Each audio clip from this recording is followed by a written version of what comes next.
पाठन गणित waste Bengal board कक्षा 7 बनाकर देखे 3 पेज नंबर 44 सवाल नंबर 8 विभिन्न रंगों के घरों की संख्या गिनकर नीचे के प्रश्नों का उत्तर दो। तो ये बॉक्स दिया हुआ है, इसके रंगों को गिनना है और उत्तर देना है। तो पहला प्रश्न है कि लाल और नीले रंग के घरों की संख्या का अनुपात कितना है।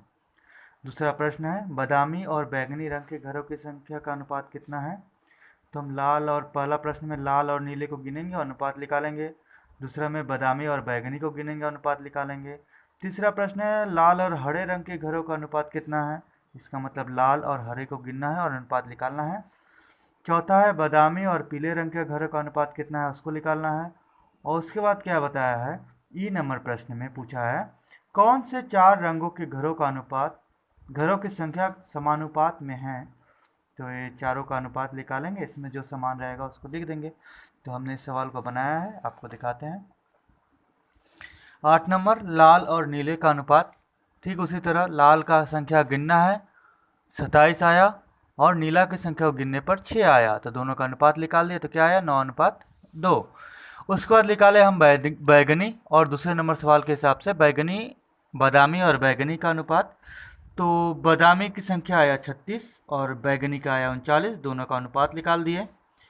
तीसरा नंबर लाल और हरा का निकाले, लाल 27 हरा 18, अनुपात निकाले 3:2।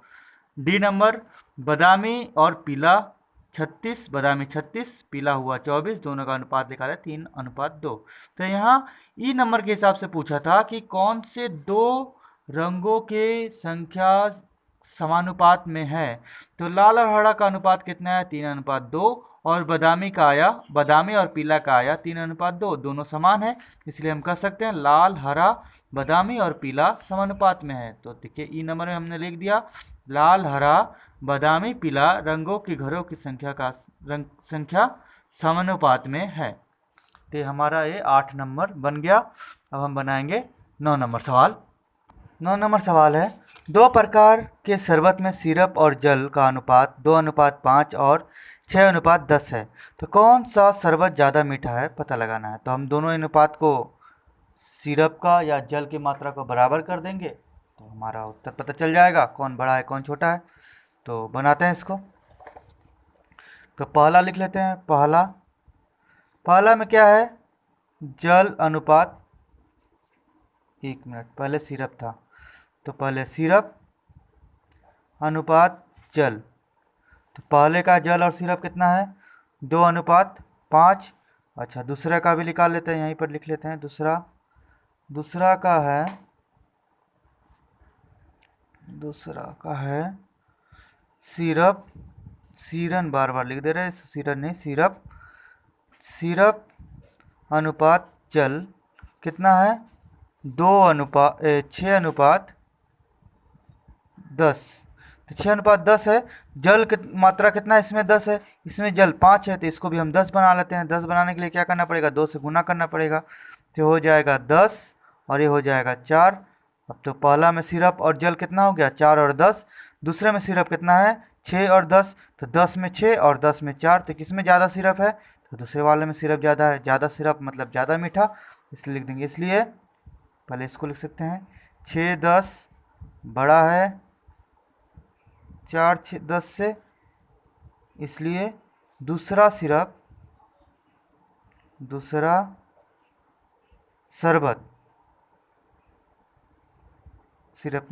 शरबत ज़्यादा मीठा है। 9 नंबर बन गया। अब आ जाते हैं हम 10वें नंबर पे। 10 नंबर सवाल बोला जल जमकर बर्फ बनने से उसका आयतन 10% बढ़ता है। कुछ मात्रा में जल और उसमें उन्हें बर्फ के आयतन का अनुपात कितना होगा। मतलब कुछ मात्रा को जल लेंगे जिसे बर्फ बना देंगे और जल की मात्रा जितना था और बर्फ जो बना उसका आयतन का अनुपात निकालना है। हमें बता दिया गया है कि आयतन 10% बढ़ता है। तो हम सवाल का बनाएंगे। मान लेंगे माना 10 लीटर जल लिया हुआ था, तो जल अगर ले लेंगे 10 लीटर तो बर्फ कितना हो जाएगा, बर्फ का आयतन 10% बढ़ता है, मतलब 10% बराबर कितना हो जाएगा, 10 गुना 10/100 बराबर 1, 1 कट गया, 1 लीटर बढ़ा, बर्फ में 1 लीटर बढ़ा, इसलिए बर्फ का आयतन क्या हो जाएगा, बर्फ या वृद्धि, बर्फ के आयतन, ये लिखना पड़ेगा, आयतन में वृद्धि कितना होता है 10%, तो 10% निकाला, 1 लीटर बढ़ा, तो बर्फ का आयतन कितना हो जाएगा, तो पहले 10 लीटर था प्लस 1 लीटर बढ़ जाएगा, तो मतलब 11 लीटर। जल का आयतन है 10 लीटर, बर्फ का आयतन है 11 लीटर। अच्छा, यहाँ आयतन नहीं, 10 लीटर मात्रा है, जल की मात्रा 10 लीटर, आयतन तो घन लीटर में होता है ना, तो जल का मात्रा 10 लीटर, तो बर्फ का मात्रा क्या हो जाएगा, बर्फ आयतन में वृद्धि कितना हो रहा है, 1 लीटर का, मात्रा में वृद्धि हो रही है, आयतन में नहीं, मात्रा में वृद्धि हो रही है, बर्फ में वृद्धि कितना हो रहा है 1 लीटर का, बर्फ का मात्रा कितना हो जाएगा 11 लीटर। तो अब पूछा है जल और बर्फ का अनुपात, तो लिख देंगे जल अनुपात बर्फ कितना हो जाएगा 10:11। यही पूछा था कि कुछ मात्रा में जल और उसके बर्फ बनने के आयतन का अनुपात ये हो जाएगा 10:11। अब आ जाते हैं 11 नंबर सवाल में। 11 नंबर सवाल बोला है, मेरी उम्र 12 वर्ष एवं मेरे पिताजी का उम्र 42 वर्ष है, दोनों के उम्र का अनुपात कितना होगा बताओ। सिंपल सा सवाल है, लिखना है मेरा उम्र अनुपात पिताजी का उम्र,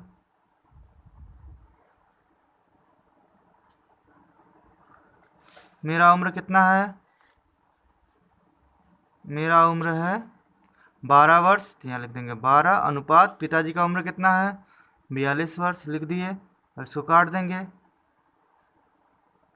6 दूनी का 12, 6 7 42, तो अनुपात क्या हो गया 2:7। 11 नंबर बन गया। अब आ जाते हैं 12 नंबर में। 12 नंबर बोला है सवाल, प्रीतम की कहानी की पुस्तक एवं स्कूल वाली पुस्तकों की कुल संख्या का अनुपात, मतलब कहानी के पुस्तक और स्कूल जाने वाली पुस्तक दोनों का अनुपात कितना है 2:5। प्रीतम के पास कहानी की पुस्तकों की संख्या 4 है, तो उसके स्कूल वाली पुस्तक कितनी है बताओ। तो यहाँ लिख देते हैं 12 नंबर सवाल, कहानी की पुस्तक ना, कहानी की पुस्तक अनुपात स्कूल की पुस्तक बराबर कितना है 2:5।